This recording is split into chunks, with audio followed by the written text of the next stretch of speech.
Assalamualaikum warahmatullahi wabarakatuh. Apa kabar anak-anak hari ini? Semoga kita semua selalu dalam lindungan Allah Subhanahu wa taala dan dalam kesehatan selalu ya.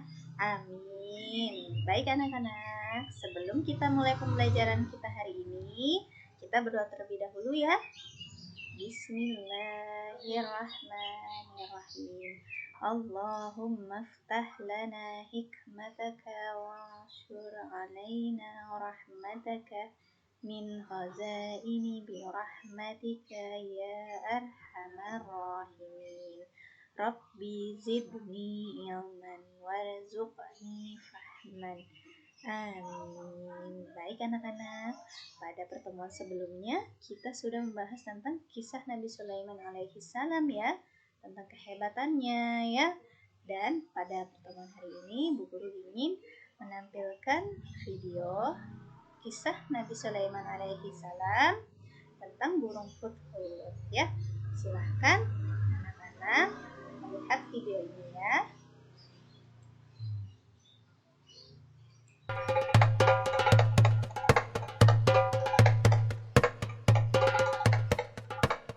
Nabi Sulaiman alaihissalam merupakan seorang raja yang menguasai bangsa manusia, jin, dan hewan. Beliau adalah putra dari Nabi Daud alaihissalam. Sejak usia 11 tahun, ia sudah menunjukkan tanda-tanda kecerdasan, kepandaian berpikir, serta ketelitian dalam mengambil keputusan. Ia juga sering menemani ayahnya, yaitu Nabi Daud alaihissalam, dalam setiap sidang peradilan yang diadakan untuk menangani perkara perselisihan di dalam masyarakat. Setelah dewasa, Nabi Sulaiman membangun Baitul Maqdis dan melakukan ibadah haji sesuai dengan nazarnya. Lalu ia pergi meneruskan perjalanannya ke Yaman. Setibanya di ibu kota Yaman, ia memanggil burung hudhud untuk membantu beliau mencari sumber air di tempat yang kering dan tandus itu. Ternyata burung hudhud yang dipanggil Nabi Sulaiman tidak berada di antara kawanan burung yang selalu berada di tempat yang senantiasa melakukan tugas dan perintah dari Nabi Sulaiman. Nabi Sulaiman menjadi marah bila burung hudhud itu datang tanpa alasan yang cukup jelas. Burung hudhud termasuk jenis burung pemakan serangga. Ia mempunyai paruh yang panjang, berjambul di bagian kepala, berekor panjang, dan berbulu indah beraneka warna. Ia hidup dengan membuat sarang atau lubang pada pohon-pohon kayu yang telah mati. Tak lama kemudian burung hudhud datang dan ia hinggap di tangan Nabi Sulaiman sambil menundukkan kepala karena ia merasa ketakutan.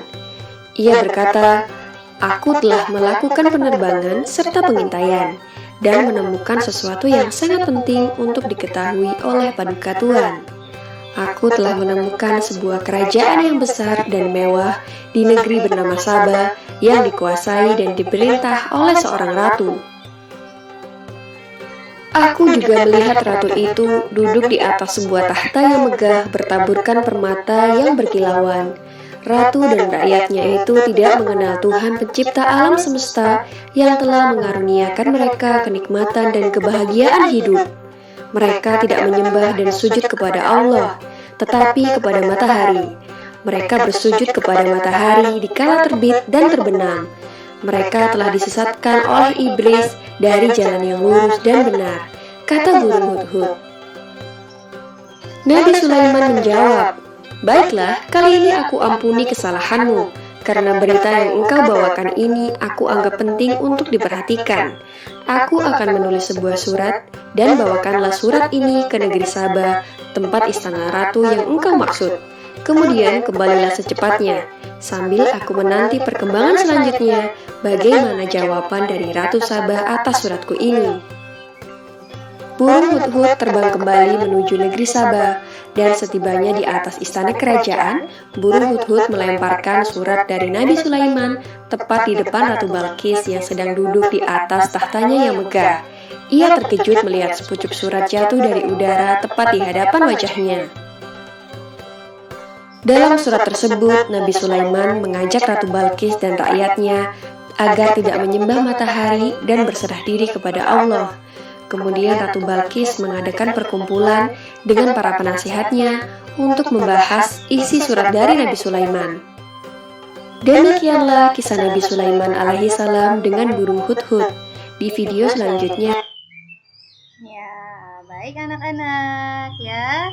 Itu tadi video tentang Nabi Sulaiman dengan burung hudhud ya. Jadi burung hudhud itu ditugaskan oleh Nabi Sulaiman untuk mengantar surat ke siapa?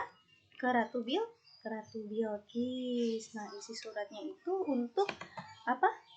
Menyembah Allah, karena di kerajaan Ratu Bilqis itu dia menyembah matahari ya, menyembah berhala ya. Jadinya setelah Ratu Bilqis membaca surat tersebut, dia mengadakan rapat nih dengan para penasihatnya. Lalu diputuskan mengirimkan beberapa utusan ke kerajaan Sulaiman ya, sambil membawa beberapa potongan emas dan permata ya, untuk menguji apa? Menguji mentalnya Nabi Sulaiman alaihi salam. Apakah Sulaiman itu termasuk orang yang rakus harta atau tidak ya? Nah, mereka setelah utusannya Ratu Bilqis ke sana, nah bingung melihat kemegahan dan kemewahan istananya Nabi Sulaiman alaihi salam ya. Keadaannya ini telah semuanya itu terbuat dari emas ya, jalan-jalannya itu sangat bagus sekali. Nah, setelah surat tersampaikan oleh Nabi Sulaiman, membaca surat dari Ratu Bilqis, diperintahkan para utusan tersebut untuk kembali ya. Nah, utusannya Ratu Bilqis itu dijamu dengan sangat baik oleh Nabi Sulaiman alaihi salam. Setelah para utusannya kembali ke negeri Sabah, mereka menceritakan semua tentang apa yang mereka lihat di kerajaannya Nabi Sulaiman alaihi salam. Nah, singkat cerita, begitu Ratu Bilqis masuk istana, Nabi Sulaiman dalam hal khusus sudah tunduk dan takluk ya.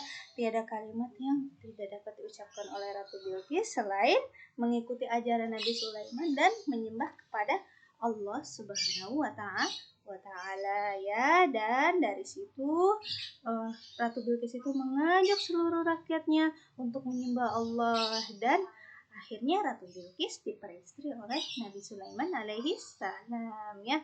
Nah, jadi demikianlah tuh kisah burung hudhud dan Nabi Sulaiman ya. Dia adalah raja yang bijaksana ya, selalu optimis atas pendapatnya ya. Anak-anak, mudah-mudahan anak-anak paham ya. Nah, selanjutnya kita ke bagian yang C, yaitu apa? Kedermawaan dan kemuliaan Nabi Sulaiman alaihi salam ya.